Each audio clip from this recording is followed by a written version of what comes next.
आज हम लोग फर्स्ट चैप्टर में पढ़ेंगे Euclid division lemma, Euclid division algorithm. ठीक है, आप ये भी बोल सकते हो, ये भी बोल सकते हो। ठीक है, डिटेल में बात करेंगे। इनका हम लोग यूज करते हैं किसी भी टू पॉजिटिव इंटीजर्स का एचसीएफ फाइंड करने के लिए। ठीक है, हाईएस्ट कॉमन फैक्टर। बट इसको आगे बढ़ाने से पहले हम लोग जान लेते हैं कि लेमा और एल्गोरिथम क्या होता है। ठीक है, लेमा और एल्गोरिथम क्या होता है। देखिए, पहले मैं एल्गोरिथम की बात करते हैं। An algorithm is a series of well-defined steps which gives a procedure for solving a type of problem. देखिए डिफिनेशन लिखी हुई, इसमें एक वर्ड लिखा है वेल डिफाइंड, यानी एल्गोरिथम क्या है, ये series of well defined steps. ठीक है, which gives a procedure for solving a type of procedure. इसको हम अपने शब्दों में बता रहे हैं, it is a step by step procedure या प्रोसेस। इसको हम लोग कहते हैं it is a step by step process. किसी भी प्रॉब्लम को सॉल्व करने का स्टेप बाय स्टेप प्रोसेस को, मेथड को, रूल्स को हम लोग क्या बोलते हैं, एल्गोरिथम।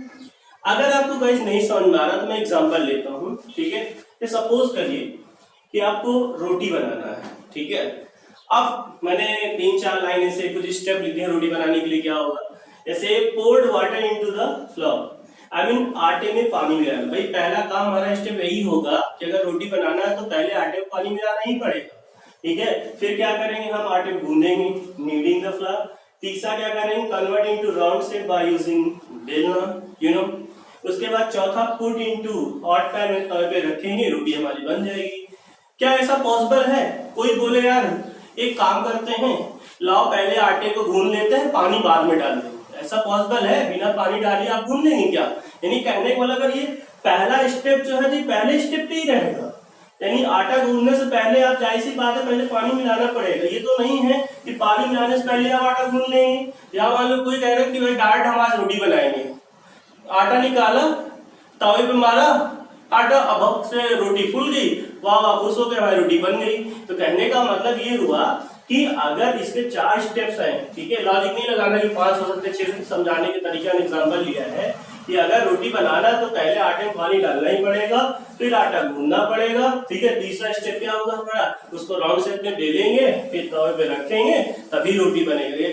ना तो चौथा स्टेप पहला बन सकता है, ठीक है, ना तो सेकंड वाला फर्स्ट बन सकता है, ना थर्ड वाला, ठीक है, फोर्थ बन सकता है। यानी पहले आपको पानी मिलाना ही पड़ेगा, फिर आपको आटा गूंदना ही पड़ेगा, फिर राउंड शेप में बेलना पड़ेगा, तवे रखेंगे तभी बनेगा। यानी स्टेप बाय स्टेप प्रोसेस को ही हम लोग क्या बोलते हैं, एल्गोरिथम। ठीक है, स्टेप बाय स्टेप प्रोसेस। ठीक है, ऐसा नहीं है कि हम लोग कोई भी स्टेप चौथा है उसको पहला करते हैं, पहले को तीसरा करते हैं। तो आई होप समझ में आ गया होगा एल्गोरिथम क्या होता है। It is a step by step process. तो आई थिंक समझ में आया होगा। तो देखिए लेमा में लिखा गया, lemma is a proven statement used for proving another statement. यानी कहने का मतलब है कि लेमा एक ऑलरेडी प्रूव्ड स्टेटमेंट है जिसका यूज किसी भी अदर स्टेटमेंट को प्रूव करने के लिए किया जाता है। ठीक है, जैसे एग्जांपल लेते हैं, अगर हम आपसे कहें कि 2 जो है किसी भी इवन नंबर को डिवाइड कर सकता है, सबको पता है 2 किसी भी इवन नंबर को डिवाइड कर सकता है। अब क्या 2 जो है 4 को डिवाइड नहीं कर सकता, 6 को नहीं कर सकता, 8 को नहीं कर सकता है ना। तो कहने के बाद हमने बोला कि 2 किसी भी इवन नंबर को डिवाइड कर सकता है, स्टेटमेंट है। अब ये 2 जो है 4 को भी कर सकता है डिवाइड, 6 को भी कर सकता है, 8 इवन नंबर उसको भी कर सकता है, 10 को भी कर सकता है। तो आई थिंक समझ में आ गया होगा। और हम आपको एग्जांपल बता देते हैं, जैसे मान लो सपोज करिए इस समय जानते हो कि इतनी बड़ी प्रॉब्लम चल रही पूरे वर्ल्ड में। ठीक है, कोरोना की वैक्सीन बनाने के लिए हमारे साइंटिस्ट, ठीक है, या दुनिया भर में साइंटिस्ट लगे हुए हैं। ठीक है, जैसे कह रहे कुछ वैक्सीन ऐसी जो चूहे पे ट्रायल किया जा चुका है और सक्सेस भी हुई हैं। अगर मान लो ऐसा लगा पहले चूहे पे किया गया, फिर फर्स्ट किसी इंसान पे किया जाएगा, अगर वो परफेक्ट रहा, वो वैक्सीन अगर परफेक्ट रही, सफल रही कि हाँ उसका बेनिफिट मिल रहा है, उससे लोग ठीक हो रहे हैं, तो फिर वो अदर इंसान जो कोरोना से ग्रसित हैं, ठीक है, जो अफेक्टेड हैं, ठीक है, उन पे भी यूज किया जाएगा। बात समझ रहे हैं ना, क्योंकि वो ऑलरेडी पेटेंट हो चुका है, वो प्रूव हो चुका है कि हाँ वो इंसानों पे कारगर है। ठीक है, वो वैक्सीन सफल, उससे लोग ठीक हो रहे हैं, तो उसका दूसरों पे भी क्या होगा, ट्रायल होगा, दूसरों पे मतलब यूज होगा। ठीक है, दूसरे लोग भी ठीक होंगे। तो आई होप आपको समझ में आ गया होगा कि लेमा एक खुद एक प्रूवन स्टेट है जिसका यूज जो किसी अदर स्टेटमेंट को प्रूव करने के लिए किया जाता है। ठीक है, तो अब देखिए यहाँ पे Euclid division lemma, Euclid division algorithm, ठीक है। इसका मतलब आपको बता चुके, चाहे ये बोलिए चाहे ये बोलिए। तो थ्योरम नंबर 1.1 आपके एनसीईआरटी में है कि यूक्लिड डिवीजन एल्गोरिथम शॉर्ट में लिख दिया है, is a technique to find, क्या होता है, HCF of two given positive integers.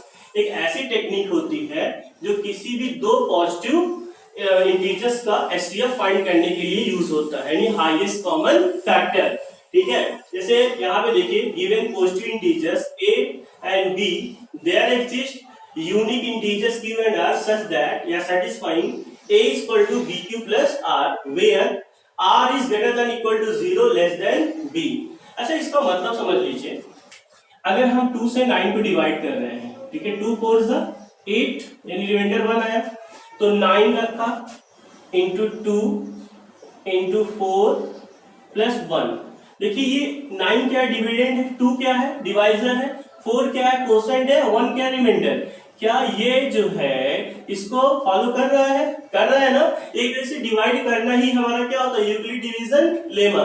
तो याद रखिए यहाँ पे a का मतलब क्या है, डिविडेंड है, b का मतलब क्या है, डिवाइजर है, q का मतलब कोसेंट है, r का मतलब रिमाइंडर, ठीक है। तो इसके थ्रू जो है हम लोग क्या निकालेंगे, HCF of two positive integers, ठीक है। अच्छा, इसमें एक चीज और जान लेते हैं, यहाँ पे लिखा है कि where r is greater than equal to 0 और लेस देन क्या होगा, b। हाँ गाइस, तो मैं ये कह रहा था कि इस स्टेप का क्या मतलब होता है, r is greater than equal to 0 and r is less than b। b क्या डिवाइजर है, याद रखिएगा, a dividend, b divisor, p quotient, r remainder. तो इसका मतलब ये कह रहा है कि जब भी हम किसी को डिवाइड करते हैं, ठीक है, तो जो रिमाइंडर होता है या तो वो 0 हो सकता है, 2 5 10, या तो 0 से बड़ा होगा, अभी 0 से छोटा नहीं, यानी जो रिमाइंडर होगा तो 0 हो सकता है, 0 से बड़ा होगा, बट याद रखना हमेशा डिवाइजर से छोटा ही रहेगा रिमाइंडर, ठीक है। जैसे मान लो हम ये कह रहे हैं कि हमारे पास डिवाइजर क्या है, 3, तो रिमाइंडर या तो क्या हो सकता है, पॉसिबल रिमाइंडर 0 हो सकता है, 1 या 2 हो सकता है, बट 3 नहीं हो सकता है। तो याद रखिएगा, रिमाइंडर या तो 0 होगा या 1 होगा या तो 2। किसी भी क्वेश्चन में अगर डिवाइजर 3 है, डिवाइजर अगर 5 है, तो रिमाइंडर क्या हो सकता है पॉसिबल, 0 1 2 3 4, ठीक है।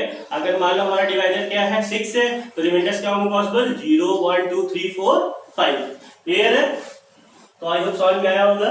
तो ये इसी को हम लोग बोलते हैं a equal to bq plus r, division को ही हम लोग क्या बोलते हैं, यूक्लिड डिवीजन लेमा या यूक्लिड डिवीजन एल्गोरिथम। इसके थ्रू हम लोग किसी भी टू पॉजिटिव इंटीजर्स का क्या फाइंड करते हैं, एचसीएफ, ठीक है, हाईएस्ट कॉमन फैक्टर। क्लियर है? Where r is greater than equal to 0 और लेस देन क्या है, b। बट ऐसा नहीं, हम लोग 3 का भी फाइंड कर सकते हैं एचसीएफ, याद रखिएगा, बट जनरली वो बात की बात है, हम आगे बताएंगे आपको। तो please pause the video and note down.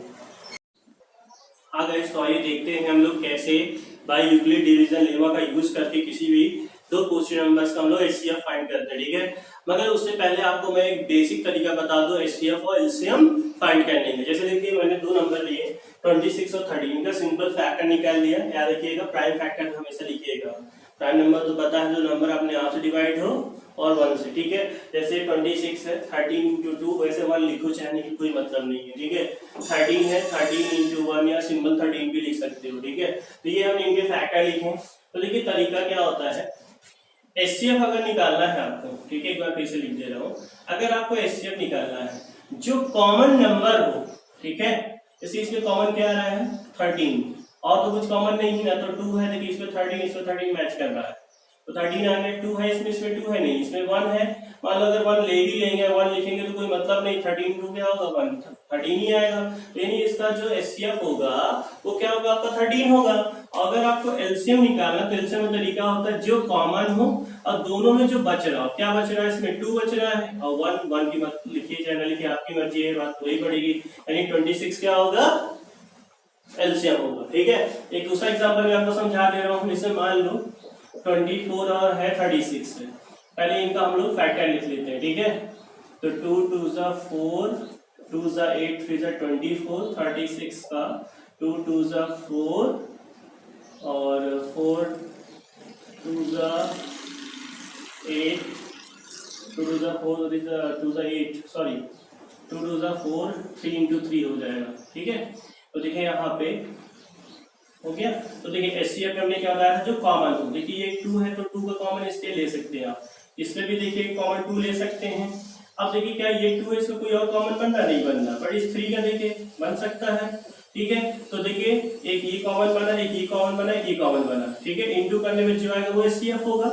और एलसीएम में हमने बताया था जो कॉमन हो रहा हो, एक ये कॉमन, एक ये कॉमन, एक 3 कॉमन, जो उसके बाद जो दोनों में बच रहा हो नंबर, उनको भी हम लोग नोट कर लेंगे इंटू करके, ठीक है। वही हमारा क्या बन जाएगा एलसीएम। 2 2 जा 4, 4 3 जा 12, 12 2 जा 24, 24 3 जा 72, ठीक है। ये हमारा एलसीएम होगा। तो एलसीएम में जो कॉमन हो, एलसीएम में क्या होगा, जो कॉमन हो वो और जो बच रहा हो दोनों, उनको भी इंटू में लिख लेंगे, तो हमारा एलसीएम बन जाएगा लोवेस्ट कॉमन फैक्टर या लीस्ट कॉमन फैक्टर। क्लियर है। तो बेसिक तरीका है आपका एचसीएफ और एलसीएम फाइंड करने का। क्लियर है। तो आइए देखते हैं हम लोग बाय यूक्लिड डिवीजन लेमा के थ्रू कैसे एचसीएफ फाइंड करते हैं। क्लियर है। से दो नंबर है 4052 और एक है 1257, इनका हमें एचसीएफ फाइंड करना है। याद रखिएगा ए हमेशा उसको लीड करिएगा जो बड़ा हो, ठीक है। जो बड़ा उसको ए लीड करिएगा, जो छोटा है वो बी। क्लियर है। तरीका है, प्रोसीजर है। तो ए हमारा ये हो गया और बी हमारा ये नहीं, ए हमेशा बी से बड़ा होना चाहिए, ठीक है। याद रखिएगा। उसके बाद लिखा by Euclid division lemma. Clear है। A is equal to B Q plus R, where ये कंडीशन हम बता चुके हैं, ए डिविडेंड होता है, बी डिवाइजर, क्यू कोसेंट आपको समझ में आ ही रहा होगा, से आर रिमाइंडर है। तो देखिए ए की रिप्लेस पे क्या लिखा हमने, एक बार हम आपको बता देगा, वैसे 25 और 75 है। अगर हम आपसे कहें कि 25 से 75 को डिवाइड करो तो पूरा डिवाइड हो जाएगा, तो हम लोग यही बोलेंगे कि 25 जो होगा इसका क्या होगा, एचसीएफ होगा। क्लियर है। तो इसी तरह इसमें भी देखिए 75 इसके डिविडेंड की रिप्लेस पे, 25 डिवाइजर हो गया और कोसेंट 0, रिमाइंडर 0, ठीक है। जब आपका रिमाइंडर 0 हो जाएगा तो डिवाइजर होता है, वही हमारा क्या होता है, एचसीएफ होता है। क्लियर। तो देखिए हमने क्या लिखा, ए की वैल्यू ये लिखा, ए की रिप्लेस पे, बी की रिप्लेस पे, ये इससे इसको क्या किया डिवाइड। अगर आपको नहीं समझ में आया देखिए मैं डिवाइड करके देखा है। तो देखिए ये डिविडेंड है, ये डिवाइजर, ये कोसेंट है और ये रिमाइंडर है, याद रखिएगा, ठीक है। तो देखिए जहां पे जो वैल्यू हमने पुट किया, कोसेंट 3 है, देखिए वहां पे रिमाइंडर क्या है 420, ठीक है। उसके बाद तरीका ये होता है, जो डिवाइजर है उसको वापस हम ए मान लेते हैं और जो रिमाइंडर होता है उसको बी मान लेते हैं, डिवाइजर, याद रखिएगा, ठीक है। जो यहाँ पे डिवाइजर है उसको क्या मान लेंगे हम लोग, डिवाइजर हमारा जो है उसको क्या मान लेते हैं हम लोग, याद रखिएगा, ए मान लेते हैं, ठीक है। और जो रिमाइंडर होता है उसको क्या मान लेते हैं हम लोग, डिवाइजर। क्लियर। तो देखिए ये डिवाइजर था, उसको हमने डिविडेंड मान लिया। क्लियर। और जो रिमाइंडर था उसको डिवाइजर, फिर 272 से 420 को देखिए डिवाइड किया है। तो देखिए इसमें पता चल रहा है क्या क्या है, ये डिवाइजर है, ये डिविडेंड है, कोसेंट है, रिमाइंडर, उनकी वैल्यू फिर वापस रख दिया। देखिए इनटू क्या हुआ हमारा, देखिए इसमें 9 आई मीन कोसेंट, रिमाइंडर 272 आया। फिर वही काम किया, डिवाइजर को हमने क्या मान लिया, डिविडेंड, और रिमाइंडर को हम लोग डिवाइजर, फिर डिवाइजर से डिविडेंड को क्या करेंगे, डिवाइड। तो देखिए तीसरा स्टेप, तो कोसेंट क्या आ रहा है हमारा 1, तो यहाँ पे इनटू क्या लिखा 1, रिमाइंडर देखिए क्या आ रहा है 148, रिमाइंडर 148, फिर वही उससे डिवाइड हम लोग करेंगे। जो आपका डिवाइजर होगा उसको डिविडेंड मान लेंगे, जो रिमाइंडर होगा वो डिवाइजर, फिर डिवाइजर से हम लोग डिविडेंड को डिवाइड करें, कोसेंट 1 आ रहा है देखिए नेक्स्ट स्टेप में आपका, और रिमाइंडर क्या है 124, तो उनकी वैल्यू उनके रिप्लेस पे देखिए रखा जा रहा है, ठीक है। फिर हमने वही किया, डिवाइजर को हमने क्या मान लिया, डिविडेंड, और रिमाइंडर को डिवाइजर, फिर डिवाइजर से डिविडेंड को डिवाइड करेंगे। देखिए नेक्स्ट स्टेप तो हमारा कोसेंट क्या है 1 है, रिमाइंडर क्या है 24, ठीक है। फिर हमने डिवाइजर क्या माना, डिविडेंड, और रिमाइंडर को डिवाइजर, फिर 24 से 124 को देखिए क्या किया है, डिवाइड। तो देखिए हमारा कोसेंट 5 है, रिमाइंडर क्या है हमारे पास 4 है, ठीक है। ये ऑपरेशन तब तक करते रहेंगे जब तक रिमाइंडर 0 हो जाए, ठीक है। फिर देखिए डिवाइजर को डिविडेंड माना, रिमाइंडर को डिवाइजर, फिर 4 से 24 को डिवाइड किया। ये यहाँ पे देखिए रिमाइंडर हमारा क्या आ चुका है 0, ठीक है। तो याद रखिएगा यहाँ पे ये जो डिवाइजर होता है यही हमारा क्या होता है, एचसीएफ होता है, ठीक है। याद रखिएगा ऐसा कब होगा, जब रिमाइंडर क्या हो जाए हमारा 0, तो तब तक करते रहना है जब तक रिमाइंडर क्या ना हो जाए 0। अच्छा एक चीज शायद आपको इसमें ना समझ में आ रही हो, भाई ए हमने लिया, ठीक है, बी हमने डिवाइजर लिया, इससे इसको डिवाइड किया, डिवाइड करके दिखाया, तो क्वेश्चन 3 है, रिमाइंडर 420। उसके बाद हमने कहा डिवाइजर को हम वापस डिविडेंड मान ले रहे हैं और रिमाइंडर को डिवाइजर, ठीक है। तो हो सकता है आपको ये बात ना समझ कैसा क्यों करते हैं, ठीक है। तो आप उसको ये कमेंट करके बताइएगा, ठीक है। नेक्स्ट मैं वीडियो में आपको ये चीज बताऊंगा, अगर आपको नहीं आएगा ऐसा क्यों लेते हैं, ठीक है। ऐसा एग्जाम में नहीं पूछा जाता है कि क्यों हम लोग डिवाइजर को डिविडेंड मान लेते हैं और रिमाइंडर को डिवाइजर क्यों मान लेते हैं, ठीक है। हमें कमेंट करके बताइएगा। आई होप आपको समझ में आया होगा। Please pause the video and note down. आगे देखिए, अब अगर आपको कभी 3 नंबर का स्टेप फाइंड करना हो, कभी क्योंकि कोई पूछ लेता है, वैसे एग्जाम में तो कभी पूछा नहीं जाता आई थिंक, ठीक है, देखिएगा आप लोग, चेक करिएगा, एग्जाम में नहीं पूछा जाता, फिर भी बहुत से आपके फ्रेंड स्कूल या टीचर के लिए भी टेस्ट लेने के लिए पूछ लेते हैं, चेक करने के लिए आपको आ रहा है नहीं आ रहा है। तो फॉर एग्जाम्पल जैसे आपको 45, 60 और 75 जो है, इनका आपको CF निकालना 3 नंबर, ठीक है। तो इसमें तरीका होता है कि पहले आप 2 का निकालेंगे, ठीक है, पहले 2 का निकालेंगे, मगर 2 आप कौन लेंगे, जो तीनों में छोटे होंगे, पहले फर्स्ट टू जो स्मॉलेस्ट होंगे। तो 45 और 60 छोटे हैं, तो 45, 60 लिया, मगर हमने आपको बताया था कि जब 2 का अगर स्टेप निकालते हैं तो जो नंबर बड़ा होगा उसको A लेते हैं, जो छोटा है उसको B लेते हैं। ये देखिए हमने A लिया 60, B के प्लेस में 45। क्वोशेंट 1 कैसे है, रिमाइंडर 15। तो देखिए जब हम डिवाइड करेंगे तो क्वोशेंट 1 है, रिमाइंडर क्या है 15, तो क्वोशेंट की जगह 1 रखा, रिमाइंडर की जगह 15। वापस वही काम, डिवाइजर को हमने डिविडेंड मान लिया और रिमाइंडर को डिवाइजर। फिर 15 से 45 को डिवाइड करेंगे, 15 3 से 45 पूरा पूरा कट जाए, क्वोशेंट 3 रिमाइंडर 0। तो क्वोशेंट के रिप्लेस में 3 होगा, रिमाइंडर 0। और हमने आपसे कहा था जैसे रिमाइंडर 0 होगा तो हमारा जो डिवाइजर होता है वही SCF बन जाएगा। क्लियर है? तो SCF कितना आया, 15 आया। अब जो SCF आया हो, ठीक है, वो लो और उसके बाद उन तीनों में एक नंबर बचा था आपका, वो लीजिएगा, ठीक है। तो क्या नंबर हमारा बचा था, सॉरी 75 बचा था, ठीक है, 75 बचा था। तो 15 3 जा 5 सा चला जाएगा, ठीक है। तो देखिए 15 5 सा क्या होता है, 75 होता है। तो यहाँ सही कर लीजिएगा आप लोग, ये से ये है 15 75, 5 सा कट गया पूरा, रिमाइंडर 0 आ गया। तो देखिए यहीं से आपका रिमाइंडर क्या हो गया, 0 हो गया। तो हमने कहा था जो डिवाइजर होता वही SCF होगा, ठीक है। यहाँ 75 कर लीजिए गाइस, ठीक है। तो 40 देखिए यहाँ पे भी 15 आया, यहाँ पे भी 15 आया, ठीक है। तो इन तीनों नंबर का याद रखिएगा 45, 60 और 75 का SCF क्या कहा जाएगा, 15 का आ जाएगा, ठीक है। देखिए 15 3 जा 45, 15 4 जा 60, 15 5 जा 75, यही आपका आंसर होगा।